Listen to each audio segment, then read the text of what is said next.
अखंड भारत, आखिर क्या है ये अखंड भारत? क्यों मचा हुआ है इस मुद्दे पर घमासान? आइए हम इस वीडियो में चर्चा करते हैं। अखंड भारत, अखंड भारत का मतलब आज से बड़ा भारत, यानी कि वर्तमान के भारत से इसकी बाउंड्री काफ़ी लंबी चौड़ी है। अखंड भारत यानी कि फादर ऑफ अनडिवाइडेड इंडिया, यानी कि अखंड भारत के पिता श्री सरदार वल्लभ भाई पटेल ने, जिन्होंने 500 से ज़्यादा प्रिंसली स्टेट को एक साथ इकट्ठा करके वर्तमान के भारत का निर्माण किया। आज का भारत ये जो अखंड भारत का स्वरूप नहीं दिखाता। आज के भारत का मतलब इसकी बाउंड्री काफ़ी लंबी हो। और आज आप किसी से पूछेंगे वास्तविक रूप से आखिर अखंड भारत है क्या, तो आपको कई प्रकार के उत्तर मिलेंगे। किसी से पूछेंगे तो कुछ लोग ये कहते हैं कि पाकिस्तान ऑक्टोपस कश्मीर और चाइना ऑक्टोपाइड जो कश्मीर है, अगर उसको भारत में, वर्तमान के भारत में मिला दिया जाए तो आपके अखंड भारत का स्वरूप ले लेगा। कुछ लोग ये वो जो ऐसा बात कहते हैं उनकी मानचित्र में भी दर्शाता है, भारत की मानचित्र के अनुसार भी यही है। और कुछ लोग ये कहते हैं कि 1947 से पहले, आज़ादी के पहले, जब भारत में पाकिस्तान और बांग्लादेश हुआ करते थे तब का भारत।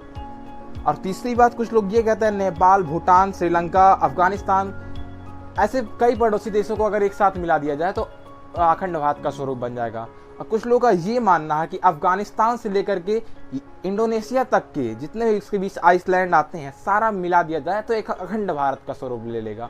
देखिए, भारत के वास्तविक मानचित्र में भारत और बांग्लादेश और पाकिस्तान को दर्शाया जाता है। भारत का मेन मोटिव ये है कि भारत से अलग हुए देशों को फिर से एक इकट्ठा करके अविभाजित अखंड भारत का निर्माण करना, जो कि एक हिंदू एकता का सैद्धांतिक रूप है।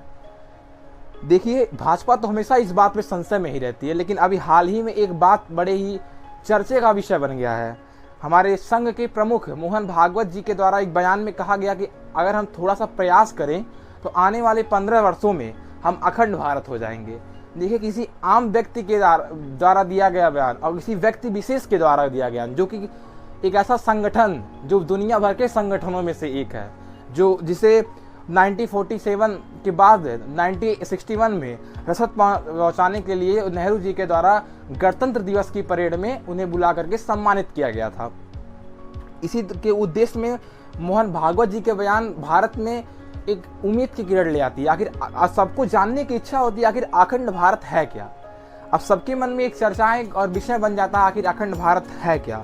अब सब लोग इसी झुंड में निकल पड़ते हैं। देखिए, अखंड भारत से हमारे जीडीपी, यानी कि हमारे सभी देशों के, पहली बात तो मिलिट्री जो हमारे जो सैनिक बल हैं उसमें हमें कम खर्चे के लिए हो गए। और जो हम विदेशों में जाते हैं, वीज़ा पास मतलब बनवाते हैं, अगर किसी भी अदर कंट्री में जाने के लिए, से हमको अफगानिस्तान जाना होगा तो वहाँ पे हम जाएंगे तो कुछ बनवाएंगे।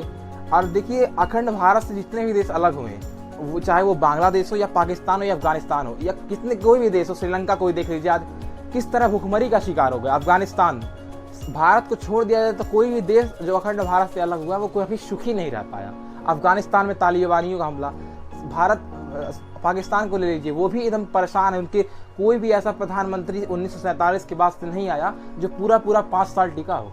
ये है हालत पाकिस्तान और ऐसे अखंड भारत से अलग हुए देशों की, यही दिक्कत है। इंडोनेशिया है, वो भी अपने परेशान ही है। अफगानिस्तान, सारे देश मिला जुला कर परेशान है। देखिए, अखंड भारत इसलिए बनना चाहता है कि सबको इकट्ठा करके एक साथ चले, और सारे देश जब इकट्ठा हो जाएंगे, एकजुट हो जाएंगे, तो सब मिल करके ग्रोथ करेंगे। देखिए, इसी रेस में आप देख लीजिए, रूस है। रूस यूएसएसआर बनने की चाह, जो 1991 से पहले वो यूएसएसआर हुआ करता था, आज वो यूक्रेन जैसे देशों को मिला करके यूएसएसआर बनने की चाह है। चाइना को इसी दौर में देख लीजिए, 9 डैश लाइन, जो साउथ चाइना सी के अंदर जितने भी देश आते हैं, जो कि पहले वियतनाम के क्षेत्र में आया करते थे, उनको मिला करके वो एक जो कल्पना करता है, कहता है कि हमारे ये क्षेत्र थे, लेकिन उसके पास कोई इसका प्रत्यक्ष प्रमाण नहीं है कि वो उन्हीं के देश, उन्हीं के जगह थे, उन्हीं के देश में आते थे। कहता था कि हमारे पूर्वज कभी वहाँ गए थे। और भारत के पास तो प्रत्यक्ष प्रमाण है। हमारे वैदिक मंत्रों में भी कहा जाता है, जम्बू द्वीपे भरत खंडे आर्यावर्त देशांतर्गत। जब आपके घर पंडित जी पूजन करवाने आते हैं या कोई भी हवन इत्यादि पूजा पाठ में करवाने आते हैं, तो आपका नाम पूछते हैं, आपका गोत्र पूछते हैं, आपके परिवार से संबंधित सारे लोगों को पूछते हैं। यानी कि कह दिया जाए मोटी मोटा तो आपकी आइडेंटिटी को चेक करते हैं, आपके पता को, आपके इस जीवन को पूरे प्रकृति में स्थापित करते हैं वो, कि आपका कैसे इस प्रकृति में आपका महत्व है, आपके महत्व को प्रकृति में स्थापित करते हैं। देखिए, जम्बू द्वीपे, यानी कि जम्बू द्वीपे का ये अर्थात मतलब होता है कि जितने भी 7 द्वीप हैं, पृथ्वी पर 7 द्वीप हैं, उनको वही एक भारत, अखंड भारत का निर्माण करते हैं। हमारे मंत्रों में तो कहा जाता है। अब देखिए, हमारे अखंड भारत हो या ना हो, वर्तमान में जो भारत है ये तो एक टूटा हुआ भारत है, लेकिन हमारे मंत्रों में अभी भी उसको माना जाता है। यानी कि हमारे जो पूर्वज जितने चले आए हैं, सबको अभी भी हमारे वैदिक मंत्रों में कहा जाता है जम्बू द्वीप पे। इसीलिए हमें जम्मू के जितने भी, जम्मू, प्लस, चालक्य, इसी प्रकार से कई 7 द्वीप हैं, सबको मिला करके एक अखंड भारत का निर्माण होता है। भारत भी इसी उद्देश्य में हमारे आगे बढ़ता चला जा रहा है और इसी सोच रहा है कि हम कैसे एक अखंड भारत फिर से पुनः ले लें। और 15 वर्षों में मोहन भागवत जी के एक बयान के द्वारा अब पूरा भारत में घमासान मचा हुआ है इसी बात पर। देखिए, एक इंस्टीट्यूट था, जो हमारा नाम सही से हमको याद नहीं आ रहा है, इंस्टीट्यूट के द्वारा उनके पंडित पांडुरंग ने कहा कि अखंड भारत, जो उन्होंने किताब छपी, उन्होंने कहा कि सारे देशों का वर्णन किया कि भारत पहले ऐसे अखंड भारत हुआ करता था। कहा जाता है कि 320 ईसा पूर्व जब जब चंद्रगुप्त ने चाणक्य के निर्देशानुसार अखंड भारत की स्थापना की थी, तब से है वही अखंड भारत। अगर वीडियो इन्फॉर्मेटिव लगा हो तो प्लीज़ चैनल